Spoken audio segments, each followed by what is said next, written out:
Isang mapagpalang araw po sa ating lahat. Ngayon ay araw ng Martes, September 2, 2025. Mukhang may hangover pa ako sa August. Na babanggit ko yung August. So, mabasahin po natin ngayon ang ating mabuting balita ng ating Panginoon ayon kay San Lucas chapter 4 verse 31 hanggang 37. Papuri sa iyo, Panginoon. Mula roon, si Jesus ay nagpunta sa Capernaum, Galilea. Nagturo siya sa mga tao ng araw ng pamamahinga at nagtaka sila sa kanyang pagtuturo sapagkat may kapangyarihan kung siya'y magsalita. Naroon sa sinagoga ang isang lalaking inaalihan ng demonyo o isang masamang espiritu. Sumigaw siya ng malakas, "Ano ang pakialam mo sa amin, Jesus na taga Nazareth? Naparito ka ba upang puksain kami? Alam ko kung sino ka, ikaw ang banal ng Diyos." Subalit pinagwikaan siya ni Jesus, "Tumahimik ka, lumayas ka sa taong iyan." At sa harapan ng lahat, ang tao'y inilugmok ng demonyo at iniwan ng hindi man lamang sinaktan. Nang gilala silang lahat at nagsabi sa isa't isa, "Anong uri ng pangungusap ito? Makapangyarihan at mabisa." Pinalalayas niya ang masasamang espiritu at sumusunod naman sila. At kumalat ang balita tungkol kay Jesus sa buong lupaing iyon. Ang mabuting balita ng ating Panginoon. Pinupuri ka namin, Panginoong Hesukristo. Ayun. Doon po sa unang pagbasa natin sa unang Tesalonica, sinasabi doon na lagi tayo maging handa sa muling pagdating ng o pagbabalik ng ating Panginoon. Kasi para siyang isang magdanakaw o kaya yung katulad nung nagdadalang tao na bigla na lang manganganak. Pero may sinasabi dito na kung tayo ay may isang sekreto para hindi tayo hindi naman sekreto, para hindi tayo magulat o kaya para hindi natin malaman ang muling pagbabalik ni Jesus.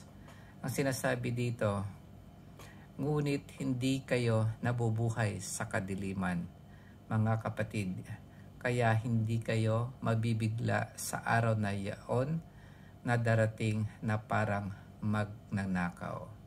Ayun, kapag hindi tayo nabubuhay sa kadiliman o kaya nabubuhay tayo sa liwanag, hindi tayo mabibigla sa pagdating ng ating Panginoon. Dito nga sa Salmo o awit na para sa araw na ito, sinasabi dito, "The Lord is my light and my salvation, whom shall I fear?" Sa tong kanta "Whom shall I fear?" So, yun lang pala yun. At dito naman sa ating binasa sa ngayon, ang demonyo ay isang espiritu na masasabi nating nabubuhay sa kadiliman. Pero ang Diyos ay makapangyarihan. Lahat sila na-amaze sa kapangyarihan ng Panginoon sa pagtuturo niya, kung gaano makapangyarihan ang kanyang salita. Alam naman natin na makapangyarihan ang kanyang salita kasi alam natin na ang Panginoong Jesus ay ang salita at ang salita ay Diyos. At noon pa man bago likhain ang mundo, nandoon ang ating Panginoon kasama ng ating Diyos na Ama.